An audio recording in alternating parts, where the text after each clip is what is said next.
नमस्कार दोस्तों, मैं रितेश कुमार उपाध्याय नयन आईएएस के ऑनलाइन पोर्टल पे आप सभी का स्वागत करता हूं।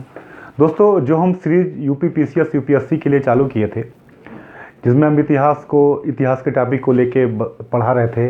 पिछले वीडियो में हमने कॉर्नवालिस को देखा। वर्तमान टॉपिक हम देखेंगे लॉर्ड वेलेस्ली और लॉर्ड हेस्टिंग को समझेंगे कि क्या रहा, चूँकि बहुत ही महत्वपूर्ण टॉपिक है। वेलेस्ली जब आया तो कहा जाता है कि फ्रांस के आक्रमण का, नेपोलियन के आक्रमण का भय भारत पे बना हुआ था। वेलेस्ली ने क्या किया, इस संदर्भ को समझेंगे और इसके बाद दूसरे पार्ट में हम देखेंगे लॉर्ड हेस्टिंग के कार्यकाल क्या रहे, क्या किए, इस चीज़ को समझने की हम कोशिश करेंगे। दोस्तों, वेलेस्ली को भारत में सहायक संधि के लिए जाना जाता है, सब्सिडरी अलायंस के लिए जाना जाता है। तो सबसे पहला पॉइंट याद रखिएगा, जब वेलेस्ली आया तो वेलेस्ली के सामने सबसे पहला जो मुद्दा था, फ्रांस के आक्रमण का भय था, नेपोलियन के आक्रमण का भय था। अब ऐसे संदर्भ में इसके सामने कैसे इस भय को दूर किया जाए, फ्रांसीसी अगर आक्रमण हो तो कैसे भारत को बचाए रखा जाए, अपनी पोजीशन को, अपनी स्थिति को कैसे मजबूत किया जाए, इस संदर्भ में वेलेस्ली को समझना पड़ेगा। और वेलेस्ली ने इसके लिए जो काम किया उसके लिए किया सब्सिडरी अलायंस, जिसको कहा जाता है सहायक संधि। सहायक संधि के प्रोविजन अगर हम बात करें, सबसे पहले हम समझें तो याद रखिए, पहला तो मुद्दा याद रखिएगा कि नेपोलियन के आक्रमण के भय के संदर्भ में इसकी पूरी नीति को हम समझेंगे कि फ्रांस अगर आक्रमण करता है तो क्या समस्या आएगी, क्या दिक्कत होगी, कैसे भारत को बचाया जाए, इस संदर्भ में इसकी नीति को समझेंगे। और यूपी पीसीएस में पूछ भी चुका है कि वेलेस्ली के सामने सबसे बड़ी चुनौती क्या थी। तो वेलेस्ली के सामने सबसे बड़ी चुनौती इसी समस्या को समाधान की थी। दोस्तों, इसके लिए इसने लाया सब्सिडरी अलायंस। सब्सिडरी अलायंस होता क्या है जान लीजिएगा, बहुत ही महत्वपूर्ण टॉपिक है। कहते हैं कि एक तरीके से अंग्रेजों को इस्टेब्लिश करने में सहायक संधि का काफ़ी बड़ा योगदान रहा। सहायक संधि है क्या? सहायक संधि, अगर यह कोई देसी राजा इस संधि के तहत संधि करता है तो याद रखिएगा, देसी राजाओं की विदेश नीति ईस्ट इंडिया कंपनी के अधीन होगी। पहला पॉइंट, ईस्ट इंडिया कंपनी के अधीन होगी, मतलब विदेश नीति ईस्ट इंडिया कंपनी के अधीन होगी। मतलब देसी राजा किससे मिलता है, किससे जुलता है, वो कौन डिसाइड करेगा? ईस्ट इंडिया कंपनी डिसाइड करेगी। दूसरा, अगर हम पॉइंट की बात करें तो इनका देसी राजाओं की रक्षा की जिम्मेदारी, देसी राजाओं की रक्षा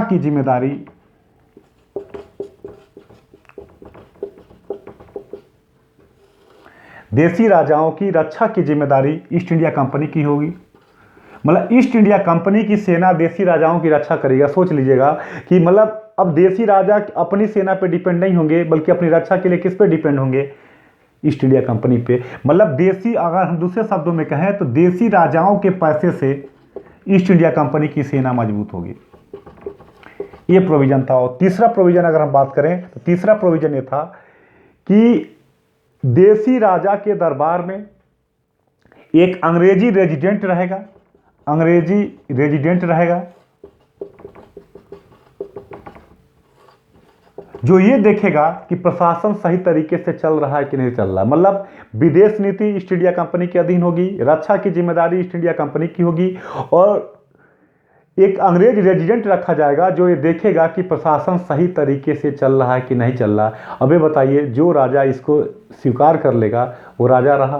कहा जाता है कि एक बकरे के समान हो गया, कि ईस्ट इंडिया कंपनी की दया पे निर्भर हो गया कि जब चाहे कंपनी इनको समाप्त कर सकती है। तो इस प्रोविजन में, इसके अलावा अगर हम बात करें तो ये कहा गया कि एक दूसरे के मित्र को मित्र, एक दूसरे के शत्रु को शत्रु समझेंगे। और इस प्रोविजन को कहा जाता है सहायक संधि। और इसको लाने वाला, मतलब सही तरीके से इस्टेब्लिश करने वाला भारत में, वो था लॉर्ड वेलेस्ली। मैं फिर से बता दूं, समझिएगा, बहुत ही महत्वपूर्ण टॉपिक है। सहायक संधि, वेलेस्ली ने इसको स्थापित किया भारत में। फ्रांसीसी आक्रमण का भय बना हुआ था। सहायक संधि का प्रोविजन ये है कि विदेश नीति, जो देसी राजा सहायक संधि को स्वीकार करेगा, उसकी विदेश नीति अंग्रेजों के अधीन होगी, उसकी रक्षा की जिम्मेदारी अंग्रेजों की होगी, ईस्ट इंडिया कंपनी की होगी। एक रेजिडेंट होगा जो ये देखेगा प्रशासन सही तरीके से चल रहा है कि नहीं चल रहा। अब आप ये बताइए, जो इसको मान लेगा वो राजा रहा। अब इसका प्लस पॉइंट अगर देखें तो ईस्ट इंडिया कंपनी को क्या मिलेगा? पैसा मिलेगा। ईस्ट इंडिया कंपनी की सेना मजबूत होगी। ईस्ट इंडिया कंपनी सेना की जगह कई जगह अच्छे अच्छे हिल साइट मिल गए, इनको प्राकृतिक सुरक्षा मिल गई और देसी राजाओं की सेना भी खत्म होने लगी। उनकी निर्भरता किस पे हो गई? अंग्रेजों पे हो गई। और इस तरीके से वेलेजली ने एक तरीके से जिन लोगों ने भी सहायक संधि को स्वीकार किया, एक तरीके से पावरलेस कर दिया। ये था वेलेजली की सहायक संधि, जिसके लिए वेलेजली को जाना जाता है। लॉर्ड वेलेजली फ्रांसीसी आक्रमण के भय को दूर करने के लिए लाया था। इसको मैंने पूरा बताया, प्लस माइनस क्या रहा, ईस्ट इंडिया कंपनी को फायदा क्या हुआ। कहते हैं कि तंजौर, मैसूर, मराठे सभी ने इसको स्वीकार कर लिया धीरे धीरे, और आपको पता होगा कि क्या क्या हुआ, तो आप जान लीजिए इसके काल में। अगर हम बात करें तो सेकेंड एंग्लो मराठा वार आपको पता हुआ था। बेसिन की संधि जो पिछले वीडियो में हमने बताया था, एक तरीके से भी सहायक संधि था, वेलेजली के काल में इसको स्वीकार कर लिया गया। इसके बाद फोर्थ आंग्ल मैसूर युद्ध, जिसमें कहा जाता है टीपू सुल्तान पे आरोप लगा और टीपू सुल्तान मारा गया, और इस तरीके से मैसूर भी अधीनता को स्वीकार कर लिया और अन्य सभी लोगों ने धीरे धीरे एक्सेप्ट कर लिया। और एक तरीके से वेलेजली ने ईस्ट इंडिया कंपनी की कहा जाता है दीवार खड़ी कर दी। जिस नींव को वारेन हेस्टिंग्स क्लाइव ने रखा था, उस पर एक दीवार बना दी ईस्ट इंडिया कंपनी ने। अब ये जितने भी देसी राजा थे, अब इनके अंग्रेजों की दया पर निर्भर थे, अब जब चाहे इनको समाप्त किया जा सकता है। इस तरीके से वेलेजली ने सहायक संधि को स्थापित कर दिया। दूसरा दोस्तों, अगर हम बात करें वेलेजली का, तो वेलेजली के काल में फोर्ट विलियम कॉलेज की स्थापना होती है। फोर्ट विलियम कॉलेज बनता है कि कोई भी जो इंग्लैंड से आएंगे प्रशिक्षण के लिए, एक बनता है फोर्ट विलियम कॉलेज।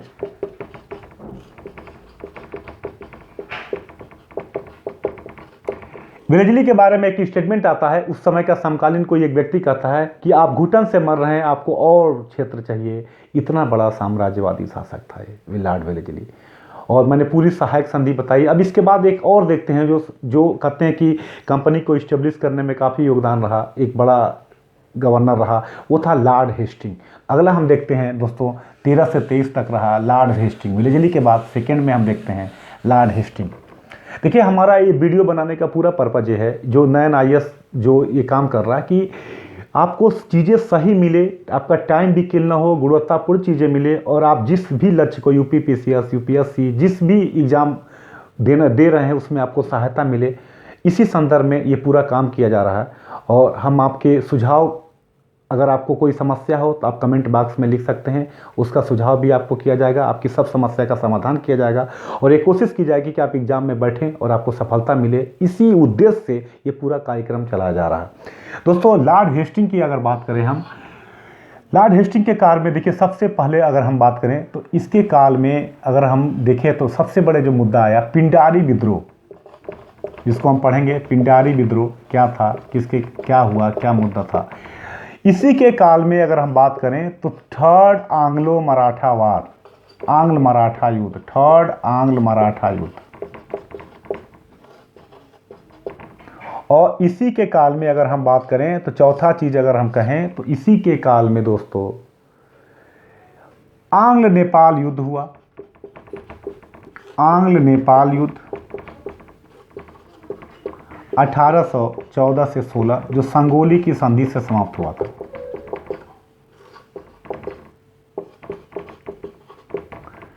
इसी चीज को हम देखेंगे, समझेंगे, और एक तरीके से बराबरी पे मिलने, मतलब एक तरीके से कह सकते हैं पूर्णतः इसका नेचर था, आधिपत्य वाला नेचर था, और अब ये धीरे धीरे पावर को पूर्णतः इस्टेब्लिश करने के मूड में था। इसी संदर्भ में हम देखेंगे। सबसे पहले देखते हैं इसमें पहला पिंडारी विद्रोह को समझते हैं। एक एक टॉपिक को हम देखेंगे। पिंडारी विद्रोह, देखिए पिंडारी कहा जाता है कि जब सेकेंड एंग्लो, पिंडारी एक तरह की लड़ाकू जाति थी जो मराठों के यहाँ काम करती थी।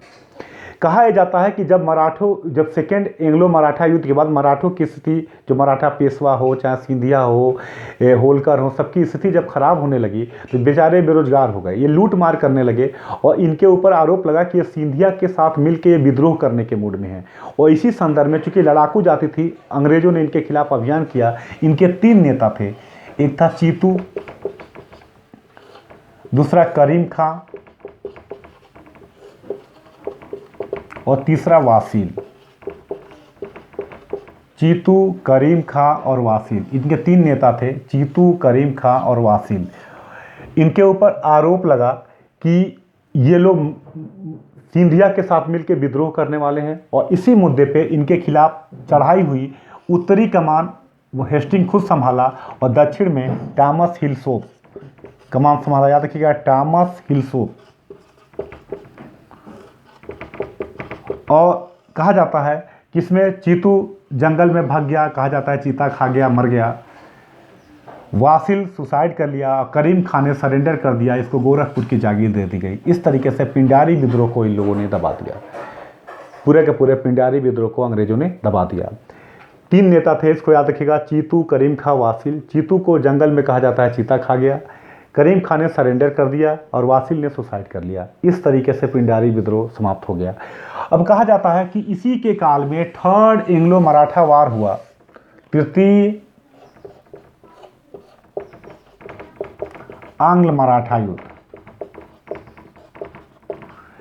थर्ड एंग्लो मराठा युद्ध में कहा जाता है कि पेशवा को ये समझ में आ गया बेसिन की संधि की बात कि हमने बहुत बड़ी गलती कर दी, और इसी पे कहा जाता है कि अंग्रेजों को भी अब लगने लगा था कि अब पेशवा को रखने का कोई मतलब नहीं है, अब धीरे धीरे मामले को समाप्त किया जाए।